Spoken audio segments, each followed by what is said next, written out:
Okay, unless you're making a hat or something in the round, your crochet project is going to start with a chain. And if you're new to crocheting, this is a good thing to practice to make a chain so that you kind of get the idea of the mechanisms for the yarn. So this is what a chain looks like for crocheting. I'll go ahead and show you how to do that. So what you'll do is you'll have the slip knot to get started. We'll have the slip knot on the crochet hook. Now I like to hold the yarn like this for tension. You can get a ring, or different people have different ways of holding it. This tends to work pretty well for me.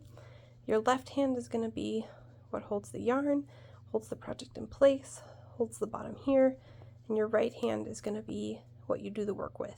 If you're left-handed, it's going to be the exact opposite as I'm doing here, but this is a right-handed tutorial.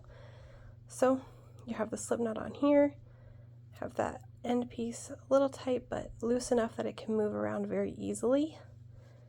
Has your yarn like this. Then what you'll do is you'll take the yarn here, hold this here, go around underneath, grab it with the hook, twist it upside down, and pull all the way through that first loop and come back up.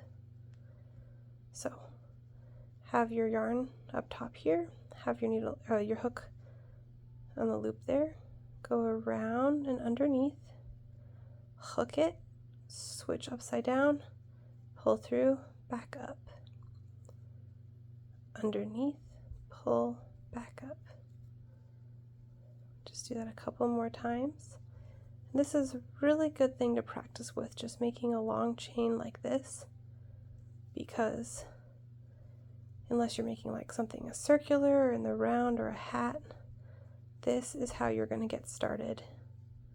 And keep in mind, I've been doing this for a while, so it's a lot easier for me. But if you're new to crocheting, this is going to be like holding a pencil for the first time. You're going to just practice making the lines, practice making a chain, and you'll slowly get the hang of it. Now, a couple of things: if you have the yarn really, really tight, it'll make a really tight tension. So I'll just do a couple of really tight here. You can kind of see the difference there. Those are much smaller where these are looser. Or if you have it too loose here, you can tell I've been using the same chunk of yarn over and over again, but it'll go big and loose like that.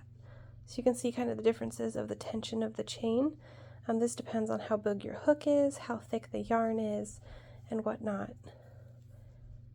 But that is the starting of making a chain.